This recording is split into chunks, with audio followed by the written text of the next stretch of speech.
obviously you weren't obviously at the tour this year, but when Frank went positive for that substance, what do you remember about that? How did you find out, and what's your thoughts on it? He called me, but it was not. I mean, we all know, and all the experts know. It was not a positive test. But then, I mean, still today, I mean, we're confident and we believe in justice, and of course it was in the beginning. You're thinking, but now, I mean, it didn't really stop us from training or from thinking to quit cycling. Never. If we don't know what the outcome is, but I'm sure you've discussed it, both the team and of course with Frank, but assuming he's free to ride, I assume that you'll obviously continue, but if there is a ban, what will you do? Will you stop racing, or will you carry on riding as well, because you're so close with him? I will never stop. I mean, Frank has the support of the whole team. Like he's training with us, and he's the only thing what we hope that it goes quick now, you know, because it's also he's on the program, you know, and we have the races coming up, but we like I said, we believe in justice, and we never really thought about that he get banned or that he's not able to race, because he didn't do anything wrong, and I believe that the situation solves quickly. Honestly, before Frank's case, if there was something, I always thought, but it really changed my way of thinking. I believe that riders can be really treated unfair in cycling. So I don't point my finger at the case like Contador. I can maybe, if someone is positive, like we've seen in the past, get caught with EPO or with blood transfusions in the past in the tour, I can say what the fuck, you know, and for sure that's a clear situation. But Contador is still not today a clear situation. No. And Frank's case made me think different. Yeah. So I don't point my finger at anyone if it's not clear. It almost seems that every rider has to justify themselves, whether or not they're from a new generation or the old generation. Every rider is asked, have you taken performance-enhancing drugs at any point in your career?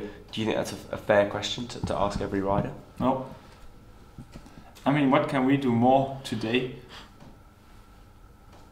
Today, to show that we don't dope. We do the UCI and the VADA, they know every minute of the day where we are.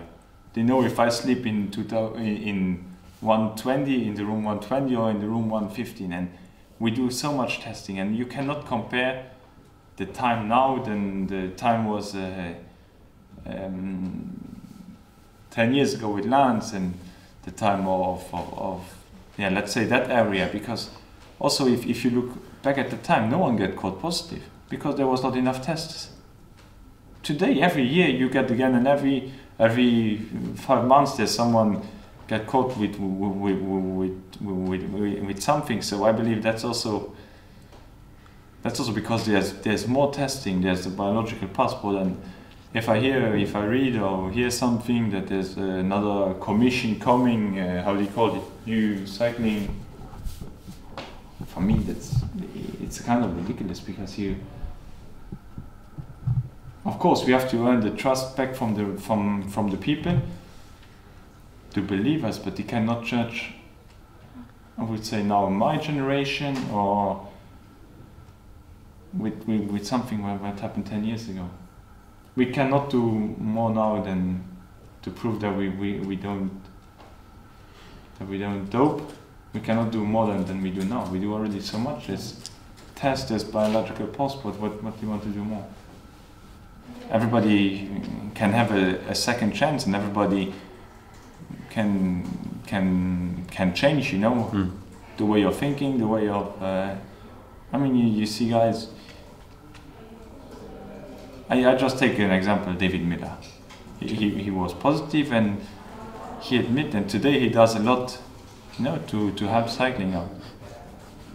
You have also sports writer like Rolf Aldag. He was also riding with Ulrich, and he admitted that he used DPO, but today he's standing there and he realized that it have to change, and they do a lot also that cycling change.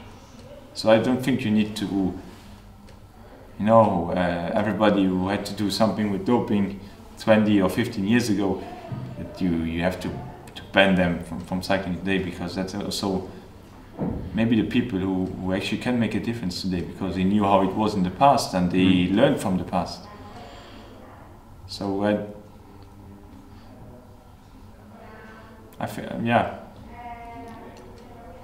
I think guys like this also can make the difference today.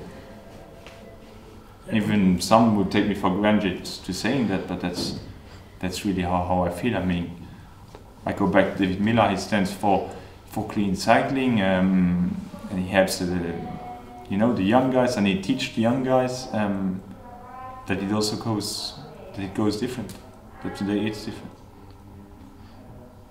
Looking ahead to 2013, what's the one thing that's in your mind that's keeping you going in terms of, at the moment you're training, you're not racing, and it's been the same since Beijing, but what is the one goal? Well, one thing is for sure, I want to show everybody that I'm still there, that I'm still good, I'm still a good rider,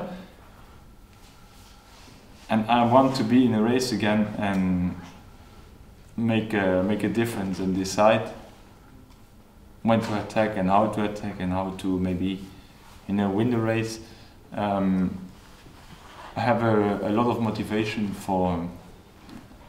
I mean, it's not like the team tells you that race.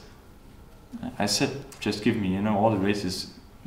I mean, I have a really busy program till basically the tour, with a lot of races, and that comes also from my side, because I want every race you enter, you want to do your best, and I know that I can do good. I know that maybe the first races won't be it'll still be hard, you know, to get in, because I miss a lot of months of racing, but what keeps me going is that I want to win races and want to be in front again.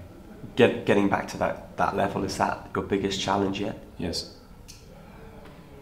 Getting back to that level and getting above that level.